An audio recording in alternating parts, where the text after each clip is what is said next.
ലോകത്ത് ശാന്തിയും സമാധാനവും പുലരണമെന്ന് ഏറ്റവും കൂടുതൽ ആഗ്രഹിക്കുന്ന ഒരു രാജ്യം തന്നെയാണ് നമ്മുടെ ഭാരതം. ലോകം തന്നെ നമ്മുടെ തറവാട് എന്ന് വിശ്വസിക്കുന്ന ഒരു സംസ്കാരവും പേര് ജീവിക്കുന്നവരാണ് നമ്മൾ ഭാരതീയരും. വസുദൈവ കുടുംബകം എന്നത് അതുതന്നെയാണല്ലോ നമ്മുടെ സങ്കല്പവും. അതുകൊണ്ട് തന്നെയാണ് ലോകരാഷ്ട്രങ്ങളിൽ എവിടെയായാലും അവിടെ ആക്രമവും അരാജകത്വമൊക്കെ അരങ്ങേറുമ്പോഴും അതിനെയെല്ലാം സമാധാനത്തോടെ വളരെ ശാശ്വതമായി പരിഹരിക്കുവാൻ തന്നെയാണ് എന്നും നമ്മുടെ നിലപാടുകൾ ഉണ്ടായിട്ടുള്ളത്. ഭാരതം ഒരിക്കലും ഒരു നാടിനെയും ആക്രമിക്കുവാനും പിടിച്ചടക്കുവാനും അങ്ങനെ മനസ്സുള്ളൊരു ജനതയല്ല. അതുകൊണ്ടാണല്ലോ ലോകത്ത് ഏറ്റവും കൂടുതൽ എല്ലാ വൈദേശികരുടെയും അക്രമവും അടിമത്തവും അനുഭവിക്കേണ്ടി വന്ന ഒരു ജനതയായി ഒരു കാലത്ത് നാം മാറ്റപ്പെട്ടത്. നമ്മുടെ ആ സഹിഷ്ണുത തന്നെയാകണം പലപ്പോഴും നമുക്ക് വിനയായി മാറിയിട്ടുള്ളത്. എന്നാൽ ലോകത്തിൽ തന്നെ ഏറ്റവും വലിയ ജനാധിപത്യ രാജ്യമായ ഇന്ത്യയുടേത് ലോകത്തിൽ തന്നെ ഏറ്റവും വൻകിട രാഷ്ട്രമായി മാറുവാനുള്ള ഒരു പാതയിൽ കൂടെയാണ് നമ്മുടെ രാജ്യത്തിൻ്റെ സഞ്ചാരവും. ഒരു കാലത്ത് നമ്മുടെ ഇന്ത്യയെ വെറും അടിമത്ത ജനതയായി മാത്രം കണ്ടിരുന്ന ലോകരാഷ്ട്രങ്ങൾ ഇന്ന് മറ്റാരേക്കാളും ബഹുമാനവും അംഗീകാരവും സ്നേഹവും പിന്തുണയുമൊക്കെ നമുക്ക് നൽകുന്നുണ്ടുവെങ്കിൽ അത് നമ്മുടെ നാടിന് ഇപ്പോൾ ഉണ്ടായിട്ടുള്ളൊരു മാറ്റവും നമ്മുടെ രാജ്യത്തിൻ്റെ ഇപ്പോഴത്തെ ആ ശക്തി സ്രോതസ്സും തന്നെയാണെന്നതിലൊരു സംശയവുമില്ല. ലോകത്തെ ഇടക്കാലത്ത് വിവിധ രാജ്യങ്ങൾ പ്രകൃതി ദുരന്തത്താലും സാമ്പത്തിക മാന്ദ്യത്താലും ആഭ്യന്തര കലാപങ്ങളുമൊക്കെ അതിലൊക്കെ പെട്ട് ഉഴഞ്ഞപ്പോഴും ജനസംഖ്യയിൽ നിന്ന് ഏറ്റവും കൂടുതൽ അംഗത്വമുള്ള ഭാരതം ഇത്തരത്തിലുള്ള എല്ലാത്തിനെയും അതിജീവിപ്പിച്ചുകൊണ്ട് അങ്ങനെ പിടിച്ചു നിൽക്കുകയാണ്. അത് തീർച്ചയായും ശക്തമായിട്ടുള്ള ഒരു ഭരണകൂടവും ആ ഭരണകൂടത്തിന് ശക്തമായ പിന്തുണയും നൽകുന്ന ഒരു ജനതയും ഈ രാജ്യത്ത് ഉള്ളതുകൊണ്ട് മാത്രമാണ്. യുദ്ധമെന്നുള്ളത് നമ്മുടെ നിഘണ്ടുവിലെ ഒരു പ്രധാന ഘടകമൊന്നുമല്ല. എങ്കിൽ പോലും സ്വന്തം ഇഷ്ടത്താൽ നമ്മളിൽ നിന്നും വിട്ടുപിരിഞ്ഞു പോയ പാകിസ്ഥാനും നമ്മുടെ വളർച്ചയിൽ അസൂയ പൂണ്ട ചൈന അടക്കമുള്ള ചില രാജ്യങ്ങളും ഉള്ളിൽ നമ്മളോട് വിരോധവും പുറമേ നമ്മളോട് സ്നേഹത്തോടെയും നിൽക്കുന്ന ചില രാഷ്ട്രങ്ങളുമൊക്കെ നമ്മുടെ തകർച്ച കാണുവാൻ ആഗ്രഹിക്കുന്നവരാണ് എന്ന കാര്യത്തിൽ ഒരു തർക്കവുമില്ല. നമ്മളെ പിണക്കാതിരിക്കുന്നതാണ് ബുദ്ധി എന്നുള്ളതുകൊണ്ട് മാത്രമാണ് ലോകത്തെ വലിയ വമ്പൻ രാഷ്ട്രങ്ങൾ പലതും നമ്മളോട് പലപ്പോഴും ഇപ്പോൾ ചങ്ങാത്തത്തിലാകുന്നതും. എന്നാൽ നമ്മളോട് വിട്ടുപിരിഞ്ഞുപോയ ആ കാലം മുതൽ ഇപ്പോൾ വരെ ഒരു ശത്രുരാജ്യമെന്ന നിലയിൽ ഇന്ത്യയോട് എന്നും ഏറ്റുമുട്ടിക്കൊണ്ടിരിക്കുന്ന രാജ്യമാണല്ലോ പാകിസ്ഥാൻ. ഇപ്പോഴും ഒരു പ്രകോപനവുമില്ലാതെയും നമ്മുടെ രാജ്യത്തിൻ്റെ തന്നെ ചെറുപ്പക്കാരെ അങ്ങനെ മതത്തിൻ്റെ പേര് പറഞ്ഞുകൊണ്ട് അവരെ സംഘടിപ്പിച്ചുകൊണ്ട് അവർക്ക് തീവ്രവാദ പരിശീലനവും നൽകി നമ്മുടെ രാജ്യത്തിനെതിരായി തന്നെ പ്രവർത്തിപ്പിക്കുവാൻ പണവും മറ്റു സൗകര്യങ്ങളും നൽകി നിലനിർത്തുകയാണ് പാകിസ്ഥാൻ.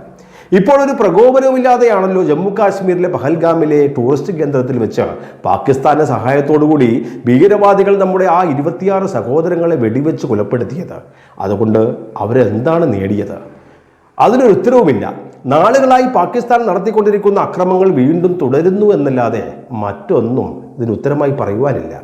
നമ്മുടെ സംയമനമാണ് അവർക്ക് പലപ്പോഴും തരമായി മാറിയിരുന്നതും.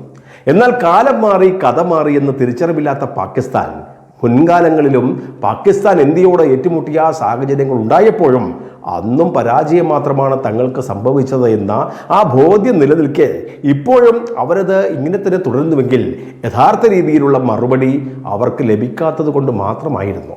നമ്മുടെ പൗരന്മാരെ കൊലപ്പെടുത്തിയപ്പോൾ തന്നെ അതിനെതിരെ പാകിസ്ഥാന് തക്ക മറുപടി കൊടുക്കുമെന്ന് ഇന്ത്യൻ ഭരണകൂടം ശ്രീ നരേന്ദ്രമോദിയുടെ നേതൃത്വത്തിലുള്ള ഗവൺമെന്റ് വളരെ അസന്നിഗ്ധമായി പ്രഖ്യാപിക്കുകയും അതിന് തയ്യാറെടുക്കുകയും അതിൻ്റെ ഭാഗമായി പാകിസ്ഥാനിൽ പ്രവർത്തിക്കുന്ന ഭീകരവാദികളുടെ ആ കേന്ദ്രങ്ങൾ തിരഞ്ഞെടുത്ത് അതിനെ ലക്ഷ്യമാക്കി ആക്രമിക്കുകയും നൂറുകണക്കിന് തീവ്രവാദികളെ അങ്ങനെ മുച്ചൂട് നശിപ്പിച്ച് കളയുകയും ചെയ്തത് അതൊരു ചെറിയ കാര്യമൊന്നുമല്ല. എത്രയോ വർഷങ്ങളായി ഇന്ത്യക്കെതിരെ പടപൊരുതി നിൽക്കുന്ന ആഗോള ഭീകരവാദികളെയാണ് ഇന്ത്യയുടെ ആ പ്രത്യേക ആക്രമണത്തിലൂടെ ഇല്ലാതെയാക്കിയത്. ഏക്കർ കണക്കിന് വരുന്ന സ്ഥലത്ത് വലിയ മതപാഠശാലയോടൊപ്പം തീവ്രവാദ ക്യാമ്പുകൾ നടത്തി ഇന്ത്യാവിരുദ്ധ പ്രവർത്തനം മാത്രം പരിശീലിപ്പിച്ചിരുന്ന കേന്ദ്രങ്ങളെയാണ് നമ്മുടെ സൈന്യം അങ്ങനെ നിമിഷ നേരം കൊണ്ട് ഇല്ലാതെയാക്കിയത്. അതിനു മുൻപേ തന്നെ നയതന്ത്രപരമായിട്ടുള്ള പല നടപടികളും ഈ പാകിസ്ഥാനെതിരായി ഇന്ത്യ സ്വീകരിച്ചിരുന്നുവല്ലോ.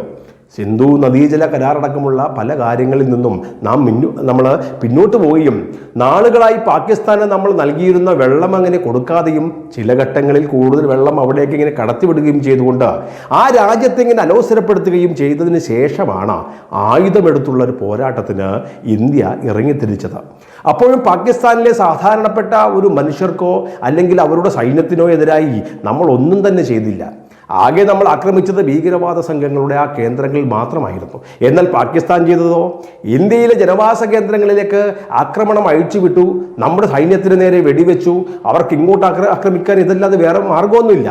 കാരണം ഇവിടെ തീവ്രവാദികളെ പരിശീലിപ്പിക്കുന്ന ഒരു കേന്ദ്രങ്ങളൊന്നുമില്ല. സൈനിക കേന്ദ്രങ്ങളിലേക്കും ആശുപത്രികളിലേക്കും സ്കൂളുകളിലേക്കും അങ്ങനെ ട്രോളുകളും അതേപോലെ മിസൈലുകളും പാകിസ്ഥാൻ തൊടുത്തു വിട്ടുവെങ്കിലും നമ്മളത് ആകാശത്ത് വെച്ച് പിന്നെ നമ്മുടെ സൈന്യം അതിൻ്റെ കഥ കഴിപ്പിക്കുകയായിരുന്നു. അതുകൊണ്ടാണ് ഇന്ത്യയിൽ പറയത്തക്ക ഒരു കേടുപാടുകളും നാശനഷ്ടമോ ഉണ്ടാവാതെ പോയത്. എന്നാൽ ഇതിനിടയിൽ 2 ജവാന്മാരും ജമ്മു കാശ്മീരിലെ ഒരു പോലീസ് ഉദ്യോഗസ്ഥരും 5 സിവിലിയന്മാരും നമുക്ക് നഷ്ടപ്പെട്ടത് അത് വളരെ ഹൃദയഭേദകം തന്നെയാണ്. എന്നാൽ ഇന്ത്യ പ്രത്യാക്രമണം കൂടുതൽ കടുപ്പിച്ചതോടുകൂടി 100 കണക്കിന് ജീവഹാനികൾ പാകിസ്ഥാനിൽ സംഭവിച്ചു എന്നാണ് ഇപ്പോൾ വരുന്ന റിപ്പോർട്ട്. അതിൻ്റെ വിശദാംശങ്ങൾ ഈ അടുത്ത ദിവസങ്ങളിൽ അറിയാനിരിക്കുന്നതേയുള്ളൂ. ഇപ്പോഴും കാര്യമായ നാശനഷ്ടങ്ങൾ നമുക്ക് ഉണ്ടാകാതിരുന്നതിൻ്റെ ഒരു കാരണവും ഒറ്റക്കെട്ടായി നമ്മുടെ ഭാരതീയര് അത് സൈന്യത്തിന് നൽകിയ പിന്തുണ തന്നെയാണ്. ഈ തരുണത്തിൽ ജമ്മു കാശ്മീരിലെ ഒമർ അബ്ദുള്ളയെ പോലുള്ള ഒരു ഭരണാധികാരിയുടെ ആ നിശ്ചയദാർഢ്യവും കേന്ദ്ര ഗവൺമെന്റിന് അവർ നൽകിയ പിന്തുണയും അത് കാണാതെ പോകരുത്. സൈനികപരമായി ഇന്ത്യയോട് ഏറ്റുമുട്ടുവാൻ സാധിക്കില്ല എന്ന പൂർണ്ണ ബോധ്യമുള്ള പാകിസ്ഥാൻ ഇവിടെ ജനങ്ങളുടെ ഇടയിൽ മതപരമായി ഒരു വേർതിരിവ് ഉണ്ടാക്കി വർഗീയ കലാപത്തിന് ശ്രമം നടത്തുവാൻ നോക്കിയെങ്കിലും അതിവിടെ പ്രാവർത്തികമായില്ല. മതം ചോദിച്ചുകൊണ്ടാണ് പഹൽഗാമിൽ നമ്മുടെ സഹോദരങ്ങളെ അവർ കൊലപ്പെടുത്തിയത്. പിന്നീട് യുദ്ധവും അക്രമവും നടക്കുന്ന സമയത്തും ജമ്മു കാശ്മീരിൽ ഏറ്റവും കൂടുതൽ ഹിന്ദുക്കൾ താമസിക്കുന്ന ഇടമായ ജമ്മുവാണ് പാകിസ്ഥാൻ ആക്രമണത്തിനായി അവർ പ്രധാനമായും തിരഞ്ഞെടുത്തതും. കൂടാതെ ഹിന്ദു ക്ഷേത്രങ്ങളിലും സിഖ് ഗുരുദ്വാരകളിലുമൊക്കെ അക്രമം അഴിച്ചുവിട്ടുകൊണ്ട് അവിടെ ഒരു മതസ്പർദ്ധ ഉണ്ടാക്കിയെടുക്കുവാനും ശ്രമിച്ചുവെങ്കിലും അതും വിലപ്പോയില്ല. ഇന്ത്യയുമായി ഇനി യുദ്ധം തന്നെയെന്ന പാക് ഭരണാധികാരികളും അവരുടെ സൈന്യവും വിളക്കിയെങ്കിലും 3 ദിവസം ആ രാത്രിയുടെ മറവിൽ കുറച്ച് ഷെല്ലുകളും മിസൈലും ഒക്കെ ഇങ്ങനെ ഇന്ത്യക്കെതിരെ തൊടുത്തുവിട്ടു എന്നല്ലാതെ ഇന്ത്യയോട് ഇനിയുള്ള ദിവസങ്ങളിൽ ഏറ്റുമുട്ടുവാനും ഒരു ദീർഘനാളത്തെ യുദ്ധത്തിന് അവർക്ക് അതിനുള്ള ത്രാണിയുമില്ല, ശേഷിയുമില്ല. ആ ഒരു തിരിച്ചറിവ് അവർക്ക് ഉണ്ടാവുകയും യുദ്ധം തുടർന്നാൽ പാകിസ്ഥാൻ എന്ന രാജ്യം തന്നെ ഇല്ലാതെയാകുമെന്നുള്ള ഉത്തമ ബോധ്യവും വന്നതോടുകൂടിയാണ് എത്രയും പെട്ടെന്ന് ഇന്ത്യയുമായിട്ടുള്ള യുദ്ധം അവസാനിപ്പിക്കണമെന്ന തീരുമാനം പാകിസ്ഥാനിലുണ്ടായത്. പാകിസ്ഥാൻ ഇന്ത്യയോട് ഏറ്റുമുട്ടുകയാണെങ്കിൽ വേണ്ട സഹായങ്ങൾ ചെയ്തു തരാമെന്ന് ചൈനയും തുർക്കിയും ആദ്യം പരസ്യമായി വാഗ്ദാനം ചെയ്തുവെങ്കിലും പാകിസ്ഥാന് ഇന്ത്യയോടെങ്ങനെ നേർക്ക് നേരെ വന്ന് ഏറ്റുമുട്ടുവാനുള്ള ഒരു ത്രാണിയും ഇന്നത്തെ സാഹചര്യത്തിലില്ല എന്ന പൂർണ്ണ ബോധ്യം വന്നപ്പോഴാണ് ചൈനയും മറ്റ് അവരൊക്കെ ഒരു സമവായത്തിൻ്റെ റോൾ എടുക്കാൻ തയ്യാറാണെന്ന് പറഞ്ഞുകൊണ്ട് ഇപ്പോൾ രംഗത്ത് വന്നത്. ഭീകരവാദത്തിൻ്റെ കെടുതികൾ ഏറ്റുവാങ്ങിയിട്ടുള്ള അമേരിക്കക്ക് ഇന്ത്യയുടെ ഇന്നത്തെ ഈ വളർച്ച അത് അവർക്ക് മനസ്സുകൊണ്ട് അംഗീകരിക്കുവാൻ സാധിക്കുന്നതല്ല. എങ്കിലും നമ്മുടെ ഇപ്പോഴത്തെ ശക്തി അവർ കുറച്ച് കാണുന്നുമില്ല. മാത്രമല്ല അമേരിക്കയുടെ എതിർചേരിയിലുള്ള ചൈനയോട് ഇന്ത്യക്കുള്ള നീരസവും ഇന്ത്യയോട് അങ്ങനെയുള്ള ഇപ്പോഴത്തെ സൗഹൃദത്തിലുള്ള ഒരു കാരണവുമാണ്. എന്നാൽ ഇന്ത്യയും പാകിസ്ഥാനും ഒരു യുദ്ധമുഖം തുറന്നപ്പോൾ അമേരിക്ക ഒരു ലോക പോലീസിൻ്റെ വേഷമാണ് അവിടെ അണിയാൻ ശ്രമിച്ചത്. ഇന്ത്യയും പാകിസ്ഥാനും ഒരേപോലെ തങ്ങളുടെ സുഹൃത്ത് രാജ്യങ്ങളാണെന്നും അതിനാൽ ഇരു രാജ്യങ്ങളും യുദ്ധം അവസാനിപ്പിക്കുവാൻ അമേരിക്ക ഇടപെടാമെന്നറിയിച്ചുകൊണ്ട് ഡൊണാൾഡ് ട്രംപ് തന്നെ അങ്ങനെ രംഗത്ത് വന്നത്. എന്നാൽ ഇനിയുള്ള കാലങ്ങളിൽ ഇന്ത്യയുടെ കാര്യങ്ങളിൽ തീരുമാനമെടുക്കുവാൻ മറ്റാരുടെയും ആവശ്യമില്ല എന്നും ഇന്ത്യക്ക് അതിൻ്റേതായിട്ടുള്ള ശക്തിയും ത്രാണിയും തൻ്റെ ഇടവും ബുദ്ധിയും തന്ത്രവുമുണ്ടെന്നോ മറ്റുള്ളവരെ കൂടി ഇങ്ങനെ ബോധ്യപ്പെടുത്തുന്ന തരത്തിലായിരിക്കുന്നു ഇപ്പോഴത്തെ ഈ വെടിനിർത്തൽ കരാറ്. മനുഷ്യ വിഭവശേഷിയിൽ ഇന്ന് 1-ാം സ്ഥാനത്തുള്ള ഇന്ത്യക്ക് എല്ലാ സംവിധാനങ്ങളും ഈ രാജ്യത്ത് ഉണ്ട് എന്ന പൂർണ്ണ ബോധ്യമുള്ളവരാണ് നമ്മുടെ ഇന്നത്തെ ഭരണാധികാരികൾ. ഇന്ത്യയെ ബാധിക്കുന്ന കാര്യത്തിൽ തീരുമാനമെടുക്കുവാൻ ആരുടെയും ഇടപെടൽ വേണ്ട എന്നും നമ്മുടെ രാജ്യത്തിൻ്റെ അന്തസ്സും അഭിമാനവും പണയപ്പെടുത്തിക്കൊണ്ട് ഒരു നിലപാടും സ്വീകരിക്കുന്നതല്ല എന്ന് ഇന്ത്യ ഇപ്പോൾ വ്യക്തമാക്കി കഴിഞ്ഞു. ഒരു ഭാഗത്ത് യുദ്ധം നടത്തുമ്പോഴും മറുഭാഗത്ത് അത് അവസാനിപ്പിക്കുവാനുള്ള തന്ത്രങ്ങളും ആവിഷ്കരിക്കുകയായിരുന്നു ഇന്ത്യ.